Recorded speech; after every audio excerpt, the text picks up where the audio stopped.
ओम अज्ञानतिमिरान्धस्य ज्ञानाञ्जनशलाकया चक्षुरुन्मीलितं येन तस्मै श्रीगुरवे नमः।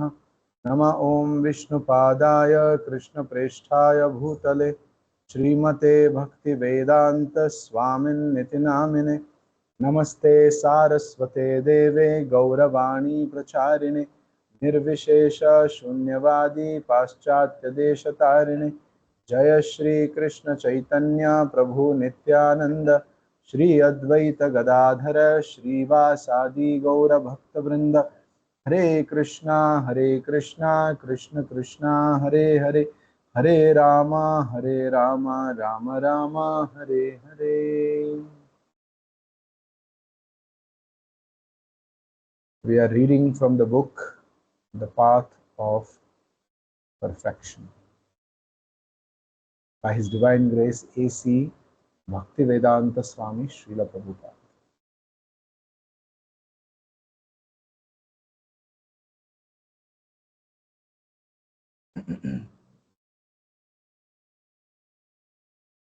We are in chapter number 8,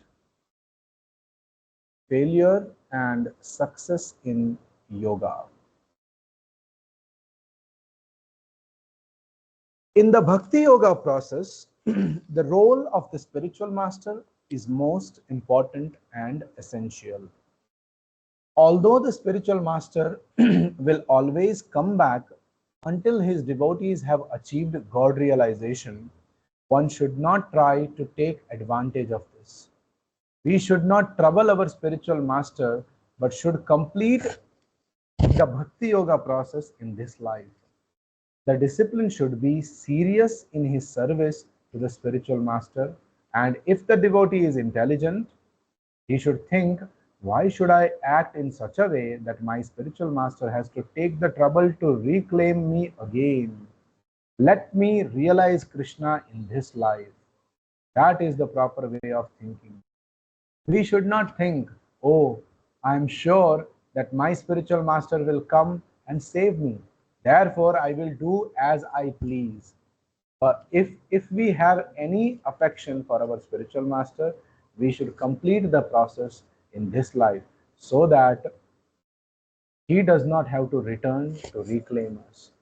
So this is one of the most important points about Guru Tattva, the importance of Guru in every human being's life. A spiritual master, a spiritual teacher, a guru, he takes the responsibility of his disciples. What responsibility?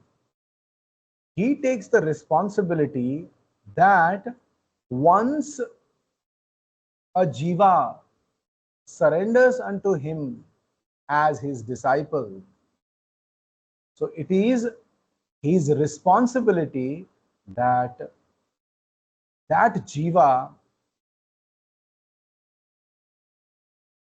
will go back to Godhead or will attain liberation from the repetition of birth and death.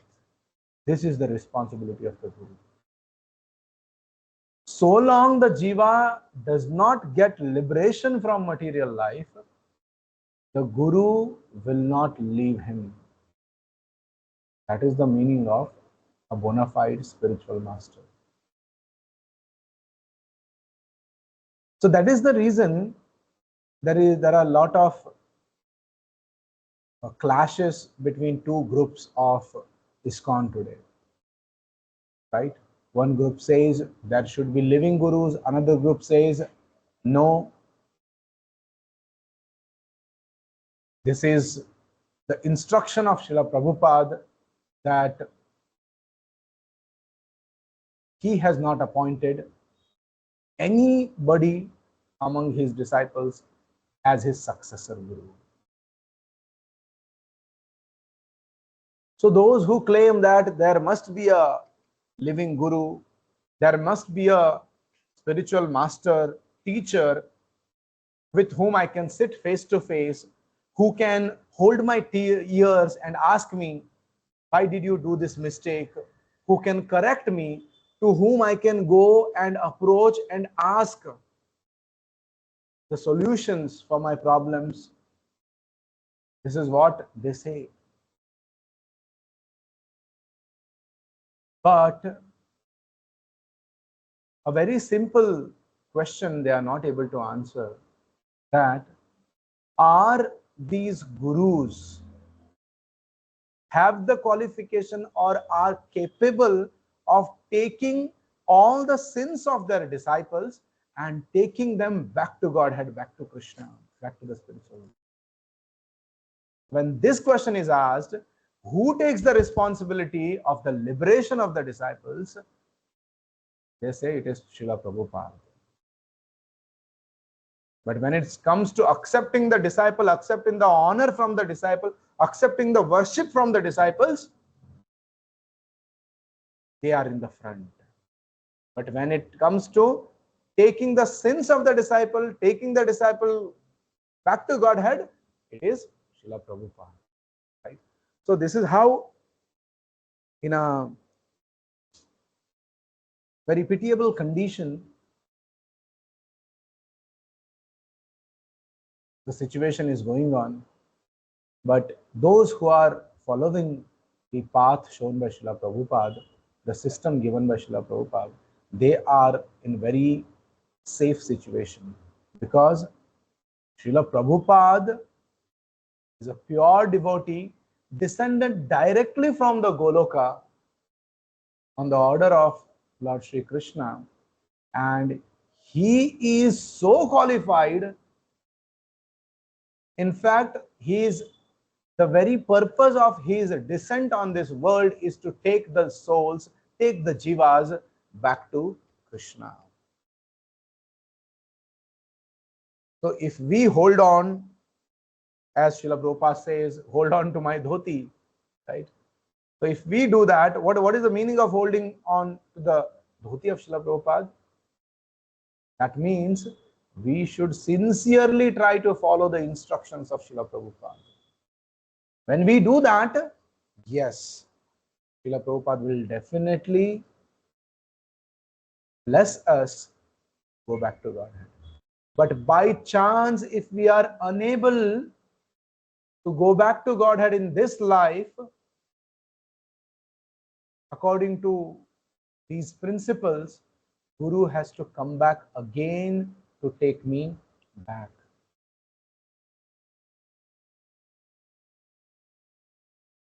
We see this in the life of Bilvamangal Thakur. Bilvamangal Thakur was so much attached to a prostitute called as Chintamani. He was so attached that even when his father died, he was not ready to complete all the rituals. Before that only he wanted to run, because he was feeling separation from Chintamani. And somehow there was heavy rains, the river was flooding, still somehow he managed to cross the river,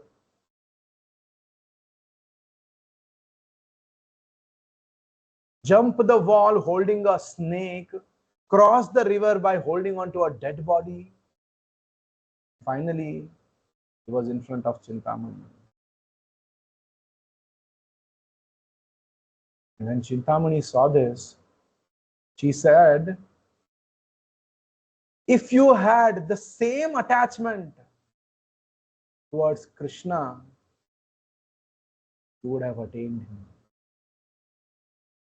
This one point strikes Bilvamangal Thakur. And at that very moment, he leaves the place, goes to Vrindavan. And our acharyas explain that Chintamani was Bilvamangal Thakur's guru in his previous life. His guru had to come back to open his eyes again in his next life. And in that life, as Bilvamangal Thakur, he becomes such a great devotee. For so many hundreds of years, he lives in Vrindavan. as a blind saint and writes so many beautiful bhajans on Lord Sri Krishna, who was personally fed milk by Lord Krishna himself as a cowherd boy. So the point is, spiritual master has to come back to reclaim the soul which is not liberated. So as a sincere disciple, we should not make our Acharya, our Guru Srila Prabhupada to come back again in this material world. Just because of my attachment toward this material life. Just because of my attachment towards my sense gratification. That is why it is not a ordinary role to become a guru. When one becomes a guru, he takes the responsibility, he takes away all the sins of his disciples, and he himself suffers the reaction of his disciples. In fact, Srila Prabhupada, when he was suffering different bodily ailments, when his disciples asked him, Srila Prabhupada, you are a pure devotee, how can Krishna make you suffer like this? Srila Prabhupada says, it is because my disciples are not able to follow the regulative principles. Because they are committing sin, I have to suffer. Because I take their sin and I suffer on their behalf so that they will advance in Krishna consciousness. So, anybody who accepts somebody as guru, and any guru who accepts disciple must be very careful, very sincere towards their principles. In this regard, there is the example of Bilva Mangal Thakur, who in his previous life was elevated almost to Prema Bhakti, the highest platform of devotional service. However, since there is always a chance for a fall down, somehow or other he fell down. In his next life, he was born in a very rich Brahmana family. In accordance with the principle enunciated in the 6th chapter of Bhagavad Gita, 6.41, Suchinam Shrimatam Gehe. Krishna speaks about, this chapter is all about the yoga, Ashtanga yoga.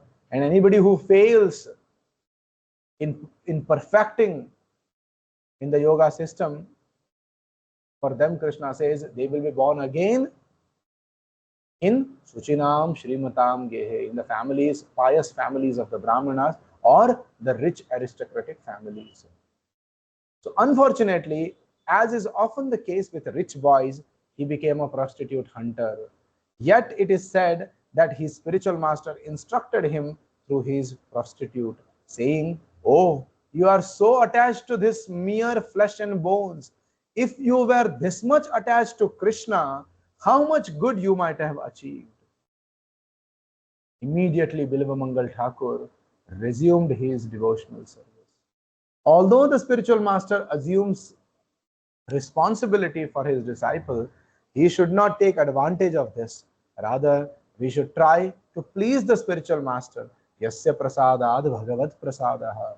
We should not put our spiritual master in such a position that he has to reclaim us from a house of prostitution.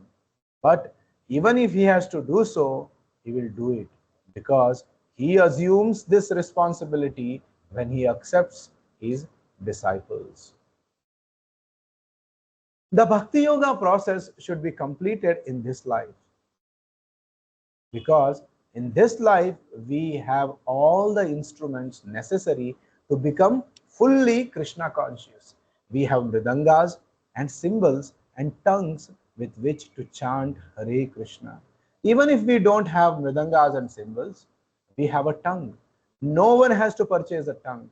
We also have ears with which to hear the sound that the tongue vibrates.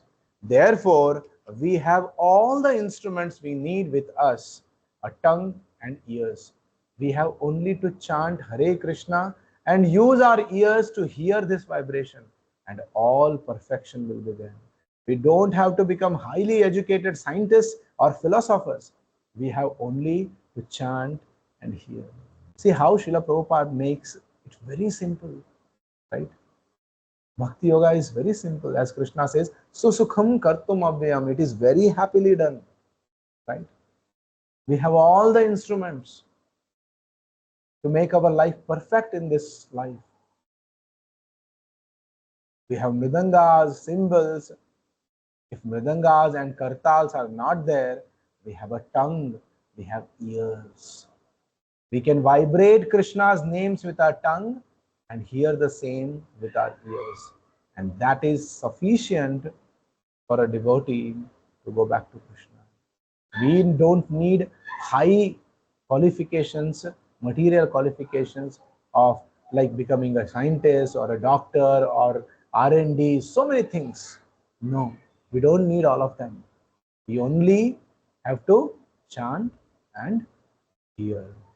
Thus, we have everything complete. Purnamadaha Purnamidam, everything created by God is complete. This aggregate earth, for instance, is complete. There is sufficient water in the oceans, and the sun acts to evaporate this water, turn it into clouds, and drop rain on the land to produce plants. And from the mountains, pure rivers are flowing to supply water throughout the year.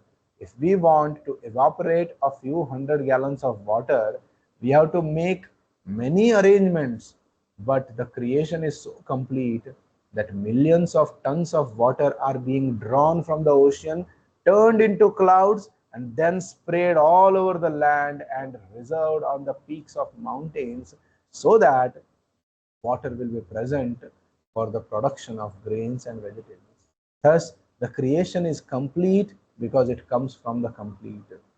And similarly, our bodies are also complete for our bodies are also complete for spiritual realization. The complete machine is already with us.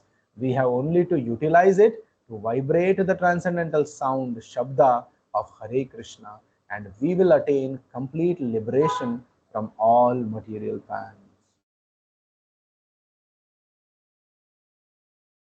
Srila Prabhupada's Guru Bhakti Siddhanta Saraswati Thakur, he used to say, there is nothing lacking in this material world. Everything is there in this material world. And everything is complete in this material world. Just like Prabhupada explains, this one system of supplying water to everyone, right? Krishna has made big oceans and Krishna has created a sun. So that sun will evaporate water from the ocean. He will take it into the clouds.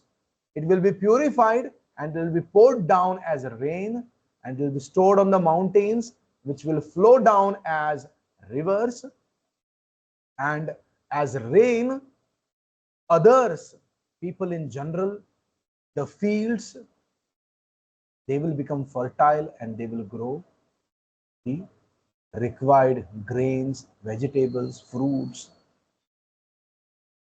right? So in this way, the creation is complete. Bhakti Siddhanta Saraswati Thakur used to say, everything is there in this world, everything is complete in this world, except for one thing. What is that? Krishna consciousness. That is only missing. If Krishna consciousness, if everybody becomes Krishna conscious in this world, then this world is Vaikuntha, because everything else is there. Right? We only have to utilize it to vibrate the transcendental sound, Shabda of Hare Krishna, and we will attain complete liberation from all material pangs. So this is the solution for coming over to solve all the problems of life. Just chant the transcendental names of Krishna. Hare Krishna, Krishna Krishna, Hare Hare, Hare Rama, Rama Rama, Hare Hare. So here we end the chapter number 8, Failures and Success in Yoga. Now we move on to chapter 9, Destination after Death. Sarvadvarani samyamya mano hridi niruddhya cha मूर्धनि आधायात्मनः प्राणाम Asthito yoga dharanam.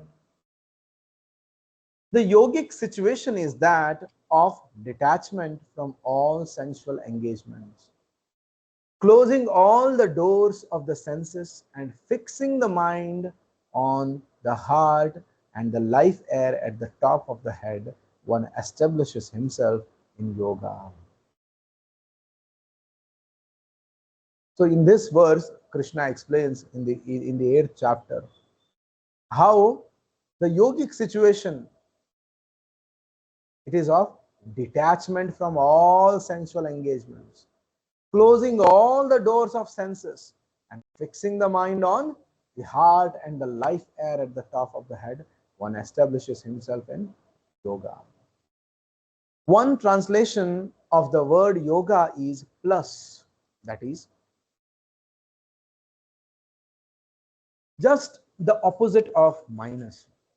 At the present moment, due to our materially contaminated consciousness, we are minus God.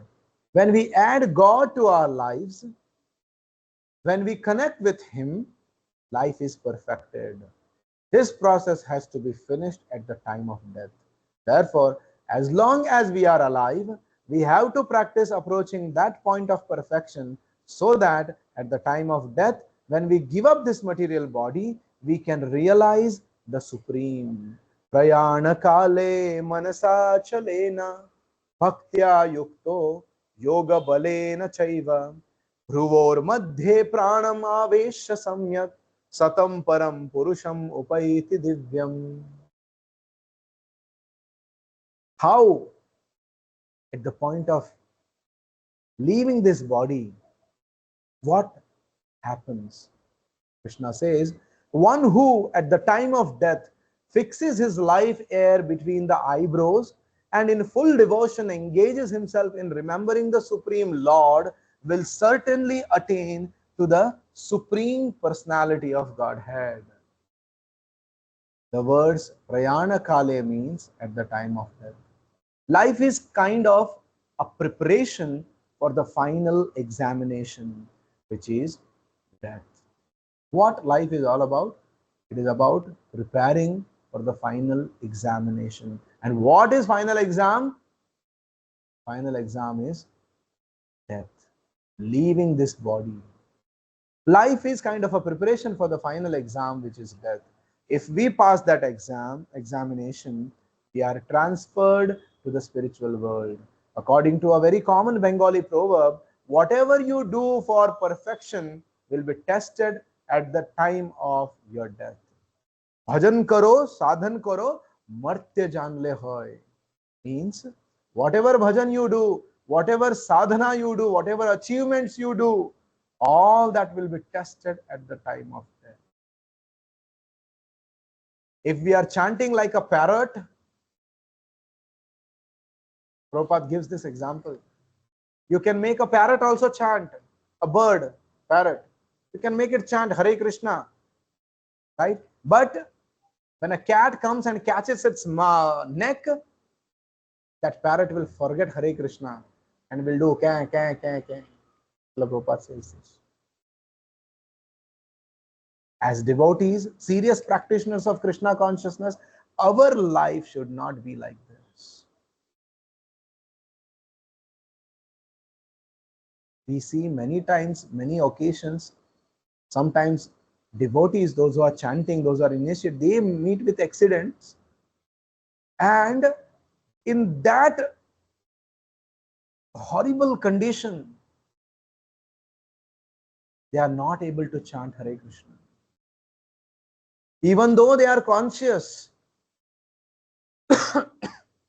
their here and there their body is full of blood, still they are not able to chant Hare Krishna.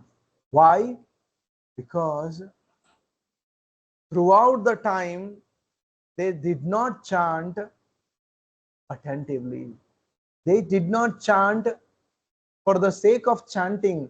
They chanted just wanted to finish the rounds. When you chant for the sake of just to finish the rounds, just out of obligation, right? This is what is going to happen to us. will not be able to remember Krishna at the point of death. If we want to remember Krishna at the point of death, we must chant attentively. We must give exclusive time to Krishna in the form of his holy name. Only then we'll be able to remember Krishna at the point of death, and only then we'll be able to go back to Krishna. Nowadays, because of smartphones and different gadgets, we are too much distracted towards so many social network, so many social media handles, right? Instagram, WhatsApp, whatnot. If you have a mobile phone in your left hand and right hand a chanting bag, you will finish all 16 rounds watching the reels throughout for 2 hours, right? Maya is so powerful.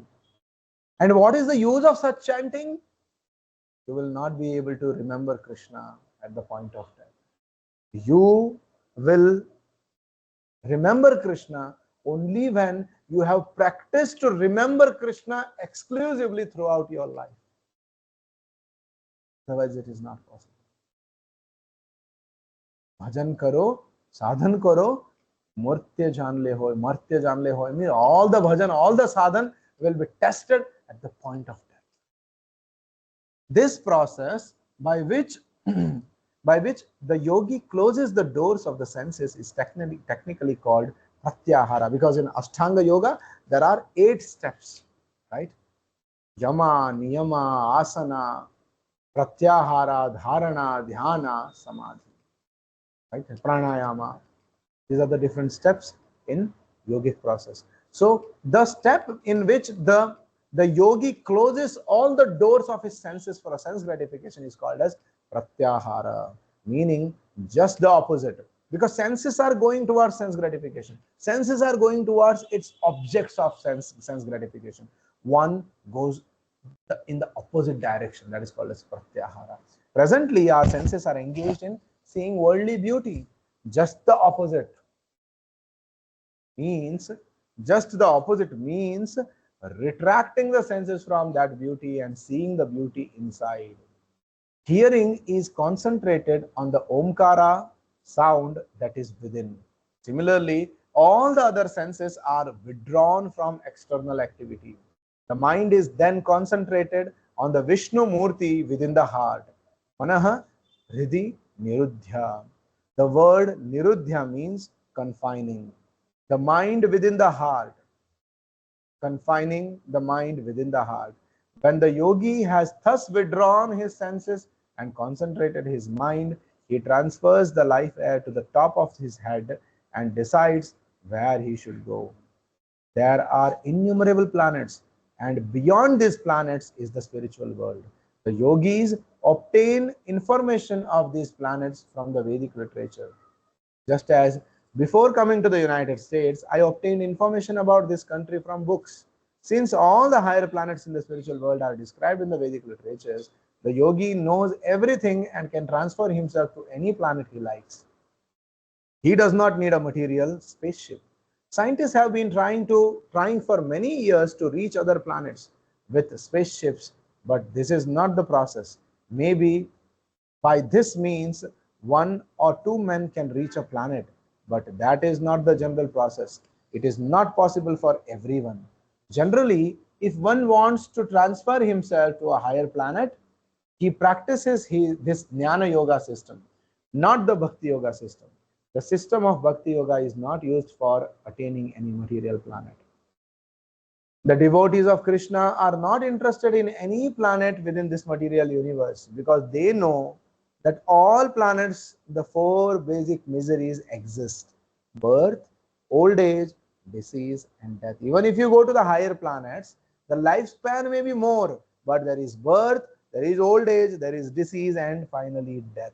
You may live there for thousands of years to enjoy, but still there is old age, disease, and death. In the higher planets, one's lifespan may be much greater than that on this earth, but Death is ultimately there. Therefore, those who are in Krishna consciousness are not interested in material life but spiritual life, which means relief from these fourfold miseries. Those who are intelligent do not try to elevate themselves to any planet within this material world. So, those who are really intelligent, they don't try to go to any other planet in this material world. They want to go to the highest planet, that is Goloka Vrindavan, highest planet in the spiritual world.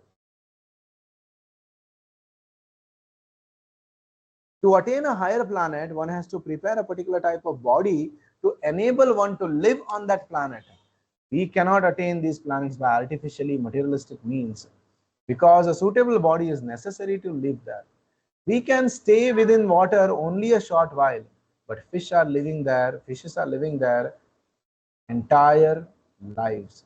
But the fish does not have a body suitable for living on the land.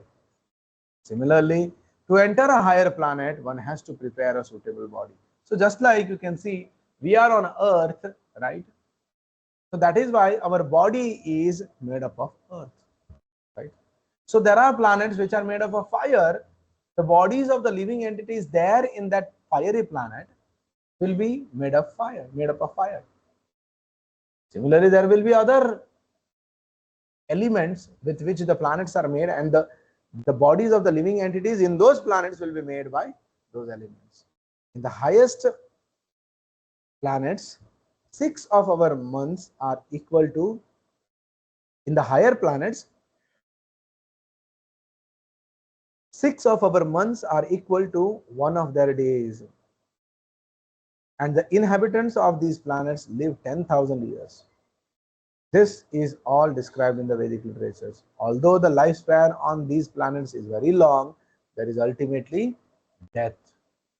After 10,000 years, 20,000 years, or millions of years, it doesn't matter. Death is ultimately there. In the very beginning of Bhagavad Gita, however, we learn that we are not subject to death.